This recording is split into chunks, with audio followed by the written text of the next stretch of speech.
Assalamualaikum warahmatullahi wabarakatuh. Pada video kali ini, kita akan mempelajari bersama-sama tentang tutorial menggunakan Edmodo.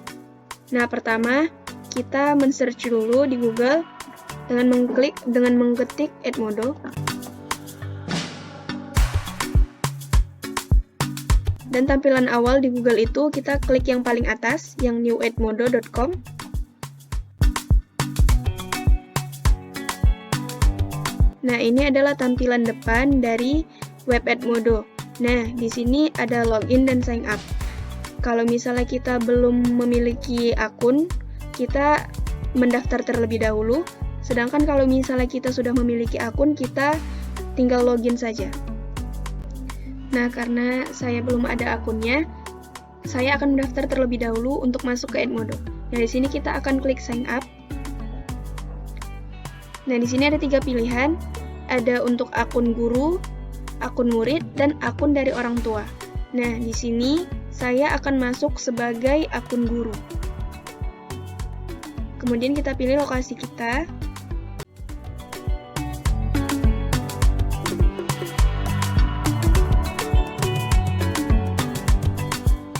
Nah, pada bagian mendaftar ini, ada banyak pilihan untuk kita daftar di Edmodo, bisa dengan menggunakan akun Google, menggunakan Microsoft, maupun menggunakan Apple. Dan juga dapat masuk login dengan menggunakan email kita dan password. Nah, di sini saya akan masuk dengan menggunakan akun Google.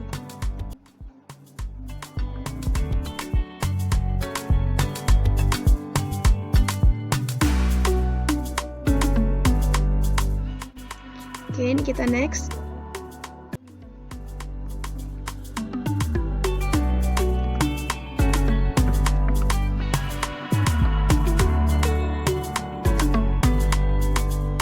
Nah, ini adalah tampilan depan setelah kita daftar dan masuk ke Edmodo-nya.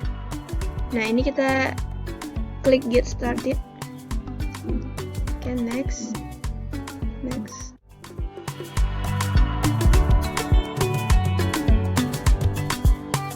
Nah, pada Edmodo ini banyak terdapat fitur-fitur yang bisa kita gunakan sebagai guru.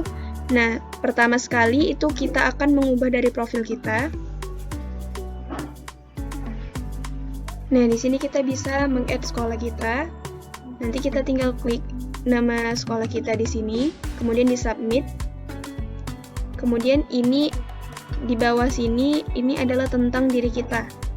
Kita juga bisa mengganti foto profil kita dengan mengupload dari file kita. Nanti setelah mau mengupload, kemudian diklik OK. Nah, kemudian kita akan kembali ke homepage. Nah, di sini juga ada fitur notifikasi, di mana fitur ini akan menampilkan berbagai macam updatean mengenai kelas yang kita buat, kemudian siswa yang akan masuk ke kelas kita, postingan dari kita pribadi ataupun postingan dari orang lain, partner kita, akan terlihat di bagian notifikasi. Di samping notifikasi, ketika kita klik akan muncul berbagai fitur lain, seperti profil, invite teacher, jadi kita di sini dapat mengundang guru-guru lain. Kemudian ada koneksi, jadi di sini ada berisi komunitas dan koneksi kita. Kemudian ada library. Nah, library ini merupakan fitur yang berfungsi untuk sebagai wadah kita untuk menampung berbagai file dan link yang kita miliki maupun yang murid miliki. Kemudian di sini ada pengaturan dan juga ada logout. Setelah itu kita kembali ke halaman home. Di atas ini banyak fitur lain, yaitu ada fitur kelas, kalender, discover, dan message. Nah, kita akan membahas satu-satu fitur ini. Yang pertama, kita akan membahas fitur kelas. Nah, ini adalah fitur di mana kita sebagai guru dapat membuat kelas kita sendiri. Jadi, kalau misalnya kita ingin membuat kelas kita tinggal klik yang ini, create new class. Nanti akan muncul nama kelas kita. Contohnya kita buat IPA 1, kemudian deskripsi untuk kelas kita.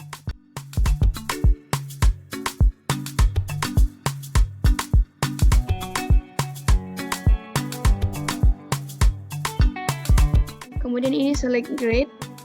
Nah, ini karena kelas 10 kita memilih yang ini, 10 grade. Kemudian subjeknya. Nah, di sini kita pilih science. Kemudian select subjeknya kita pilih biologi.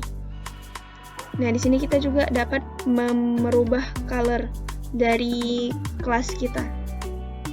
Ini saya pilih warna biru. Kemudian kita klik create.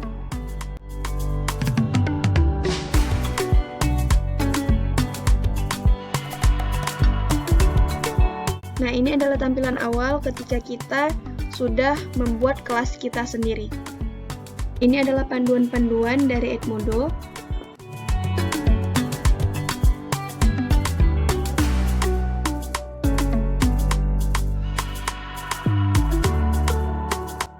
Pada bagian ini, guru dapat membuat pemberitahuan kepada siswa seperti cara kerja status pada Facebook.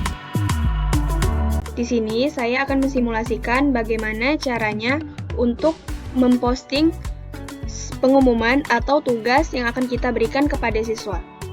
Nah, di sini saya akan memberikan materi kepada siswa.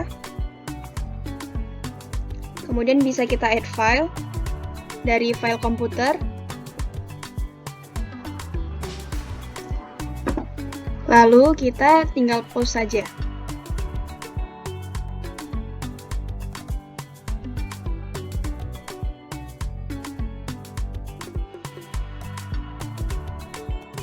Nah, setelah kita post, muncul di beranda kita dan juga dapat dilihat oleh siswa-siswa yang bergabung pada kelas kita. Kemudian saya akan mensimulasikan bagaimana cara kita membuat kuis untuk diberikan kepada siswa.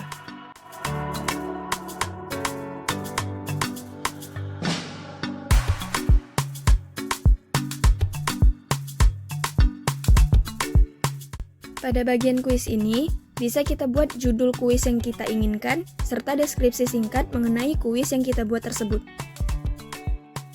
Pada quiz question, di sini kita dapat membuat berbagai pilihan untuk pertanyaan kuis yang dibuat, seperti pilihan berganda, jawaban singkat, benar atau salah, dan lainnya. Di sini, saya akan membuat 4 contoh soal dengan 2 soal pilihan berganda, dan 2 soal disertai dengan gambar dengan jawaban yang singkat. Berikut ini adalah contoh soal pertama pilihan berganda yang saya buat.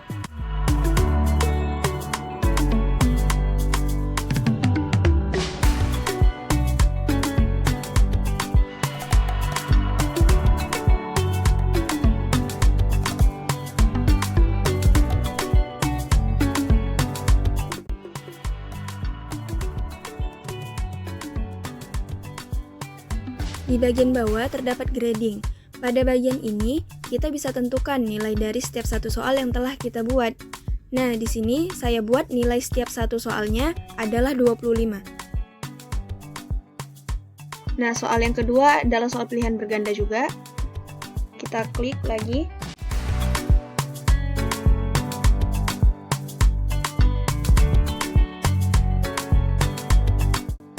Di sini, kita juga dapat memilih jawaban pilihan berganda yang benar dari setiap soal yang telah dibuat. Untuk contoh soal ini, saya klik pilihan jawaban yang benar adalah yang paling akhir. Dan untuk nilainya juga dibuat 25. Untuk soal ketiga dan keempat, saya pilih untuk yang jawaban singkat. Jadi di sini kita dapat menambahkan gambar dari komputer kita.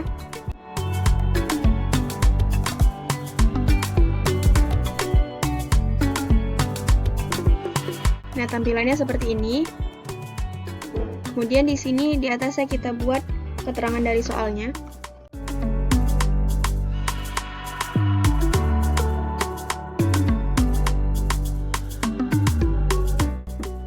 Dan kita buat juga poinnya 25.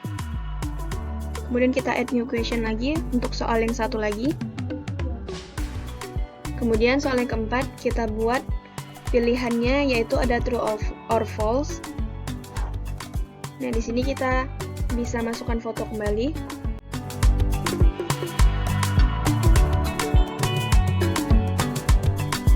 Nah, di sini kita berikan keterangan dari soalnya.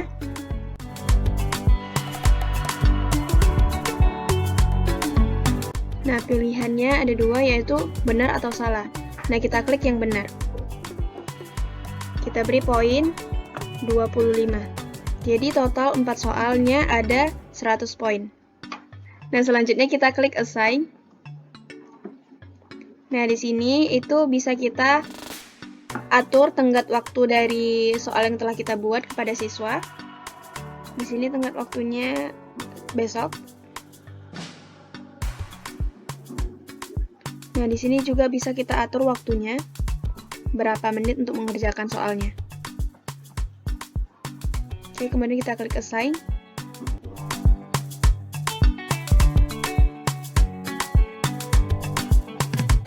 Nah, selain dari kuis, kita juga dapat memberikan tugas assignment. Jadi di assignment ini berisikan fitur untuk memberikan tugas kepada siswa. Nah, ini kita klik. Nah, di sini kita dapat memberikan judul dari tugas yang akan kita buat. Contohnya artikel perubahan lingkungan.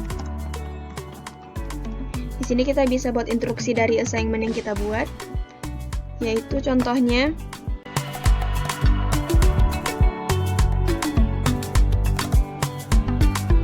oke, selanjutnya kita tinggal assign, atau kalau misalnya kita ingin memberikan lampiran file ataupun gambar, kita bisa klik yang di bawah sini. Nah, ini kita klik assign.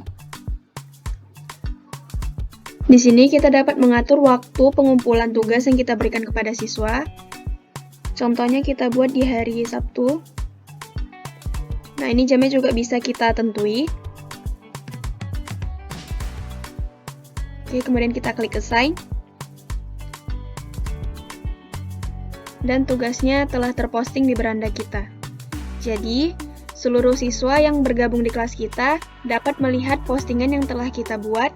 Seperti ini tadi, postingan dari materi yang kita sebagai guru berikan, kemudian tugas kuis dan tugas dari artikel.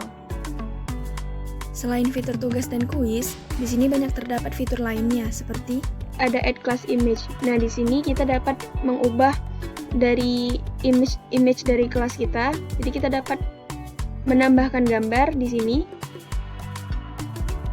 Nah, tinggal kita pilih aja dari file komputer kita. Setelah diubah nanti kita klik save. Dan di bagian sini itu ada kita bisa mengubah warna kelas kita yang awalnya tadi biru bisa kita ubah menjadi warna yang lain. Kemudian bisa kita undang anggota kita untuk bergabung di kelas. Dan di sini ada pengaturan dari kelas kita. ini merupakan kode kelas dari kelas yang sudah kita buat. Nah, kode kelas ini dapat kita bagikan kepada siswa agar siswa kita dapat bergabung melalui kode yang telah kita bagikan. Nah, sekarang kita akan masuk ke fitur selanjutnya, yaitu kalender. Fitur kalender ini berfungsi sebagai untuk memberikan informasi tentang kegiatan yang akan kita laksanakan bersama dengan siswa. Nah, jadi di sini kita tinggal klik saja tanggal yang kita inginkan untuk rencana kegiatan kita. Contohnya, nah kalau misalnya kita klik, dia akan muncul tampilan seperti ini. Nah, jadi kita untuk merencanakan kegiatan kita, itu kita bisa klik judul dari rencana kegiatan kita, kemudian waktu pelaksanaan kegiatannya, dan juga dapat memberitahukan untuk siapa informasi ini akan kita berikan. Kemudian nanti kita tinggal create saja. Nah, selanjutnya ada fitur Discover. Fitur Discover ini berisi konten-konten dari user lain pengguna Edmodo. Jadi, ketika kita search, akan muncul postingan dari pengguna Edmodo lain. Kemudian selanjutnya ada fitur Message. Nah, di sini ini adalah fitur pesan. Jadi, kita sebagai guru dapat bertukar pesan kepada peserta lain maupun kepada user lain dan siswa kita. Sekian tutorial penggunaan aplikasi Edmodo. Semoga video ini dapat bermanfaat dan membantu teman-teman sekalian. Sekian, wassalamualaikum warahmatullahi wabarakatuh.